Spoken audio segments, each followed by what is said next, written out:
Women is not treated well in Muslim countries. I have seen people who are leaving Morocco and other places because they don't have freedom of speech. And if you say anything against Islam in Egypt or Morocco, or for me, for example, why I left Morocco. I love Morocco. I would love to live among my family, but I left not because of the economy. I was doing well, but because I don't have freedom of religion. And there are many countries that are like that. If you open the borders in Europe and the US, you have almost probably, I can't guess, but like probably 90% of Muslims will go to the West, not just because of money, it's because of other reasons. They are oppressed there. And our brothers, they have their solution to what will live is not what I am here. Of course, we have a problem in the West, but the solution they are given is worse than what we have today. For example, LGBTQ, whatever, they will kill them if we bring, let's say, let them govern with Islam today. They will throw them from a higher building. That's their punishment. I'm not with that. I'm not either this, the two extremes, either this or that. Islam is not going to give a solution.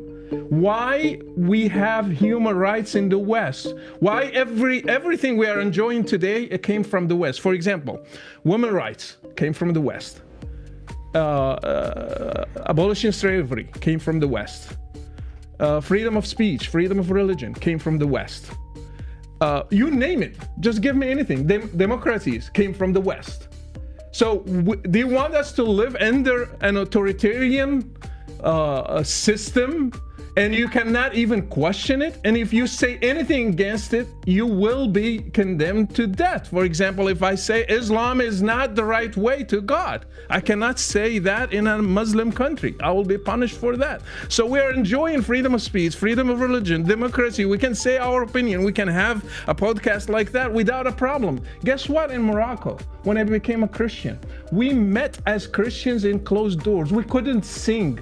We couldn't baptize people. We couldn't name our kids Christian names. You cannot name him Luke or Mark or anything. You have to name him Muhammad and Omar and Abu Bakr. You can't name them Christian names. This is not true. It's true. I lived it. It's not. In Islamic law, okay, do you know Ahkam Ahlul Dhimma? Do you know the principle? I'm not Ahlul Dhimma. I'm an apostate. Yeah, you. Don't talk about other Christians. World. What is your biggest challenge and differences with the religion of Islam?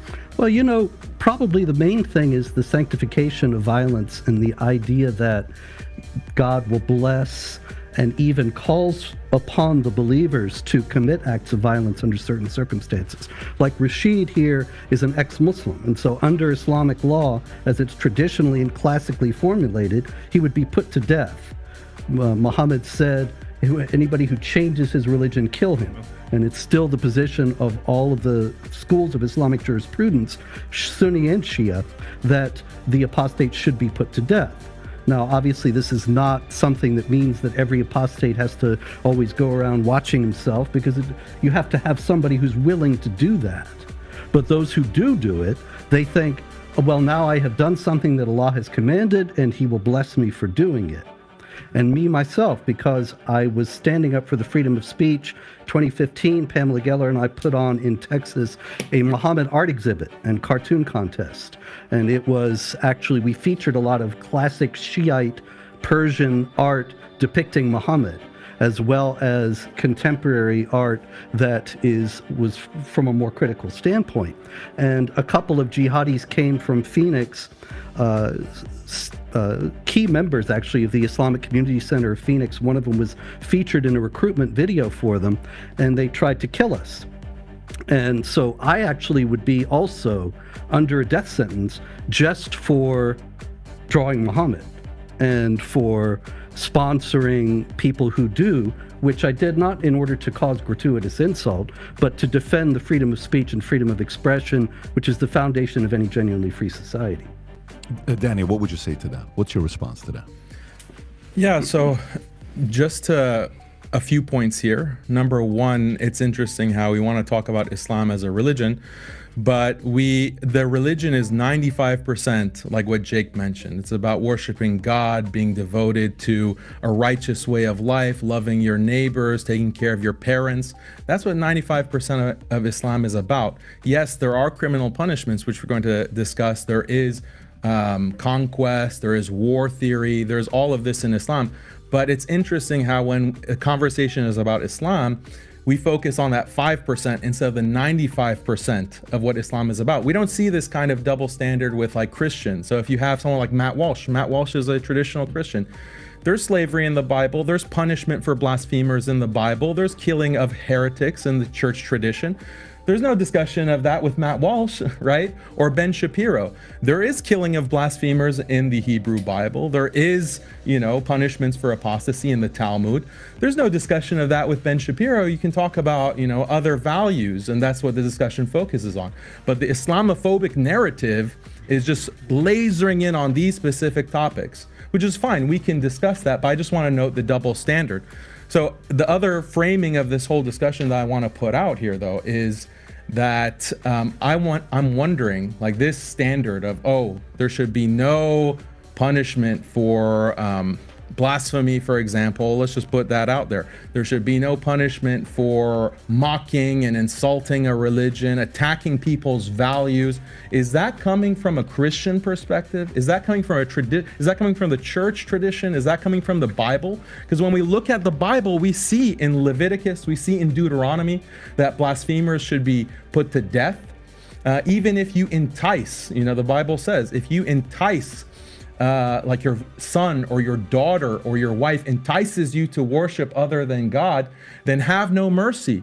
Put them to death without due process mentioned, without any kind of court or tribunal. The husband or the father should just immediately put them to death without mercy. That's what the Bible says. So when Robert wants to criticize Islam, I'm wondering, is that criticism on the basis of the Bible? Is that on the basis of the church tradition? Or is this a liberal, secular, modernist critique of Islam? So I want to know, am I debating or discussing with two Christians or two atheists or two liberal secularists? Like, that's a clarification that we need. Can I comment? Yeah, go ahead, Please. Yeah, so I would ask Robert a very simple question that I think gets at what the real issue actually is. Do you believe that it's inherently immoral for an apostate to be put to death? Do I believe that it's inherently immoral Yes. for an apostate Is it to be inherently put to death? immoral? Well, I know this is some kind of trap, but in any case, No, I don't I'm just see any looking for reason. honesty on your part. That's all. You can always have honesty on my part. Everything I tell you is the truth. Okay. I understand, but this inherently is all the immoral? same issue. Whereas in Is it Christianity, inherently immoral? all people are equal in dignity as made in the image of God. And so in that sense, I would say, no, I don't think it is. So is it inherently immoral, yes or no? Can I answer that? It is. It is. So when Deuteronomy, since you like to quote the Quran, when the Bible says this in Deuteronomy 13:6, if your brother, the son of your mother, your son of your daughter, the wife of your bosom, or your friend, who as your own soul secretly entices you, saying, quote, let us go and serve other gods, which you have not known, neither you nor your fathers, of the gods of the people which are all around you, near to you or far from you, from one end of the earth to the other end of the earth. You shall not consent to him or listen to him, nor shall your eye pity him, nor shall you spare him or conceal him, but you shall surely kill him. Your hand shall be first against him to put him to death, and afterward the hand of all the people, and you shall stone him with stones until he dies, because he sought to entice you away from the Lord your God, who brought you out of the land of Egypt from the house of bondage. So all Israel shall hear and fear, and not again do such wickedness as this among you. So let me finish. Let me I comment get your on the point. passage. So when your loving God, Jesus Christ, who you believe is God, who revealed the Old Testament and revealed this as a law for the people, and you said that it's inherently immoral for the punishment of apostasy to be death, then you are charging your own God and supposedly loving Jesus with immorality. Not sir. at all. If you don't see that contradiction and hypocrisy, It's not then in we the can't least. really do much for you. Well, it's not in the least contradictory or hypocritical, because that is God actually actually ordering something Was directly. God wrong for that? Now, the question here is whether the Muslims, when they put people to death for apostasy today, are likewise authorized by God in some direct manner. Now, Oh, obviously, that's what matters. yes, the question is... And it's not inherently immoral. It just matters what is the correct religion and whether or not Well, see- God is actually revealing it. Yeah, if you study the Old Testament, you will actually find that there's a great deal of discussion about passages like that.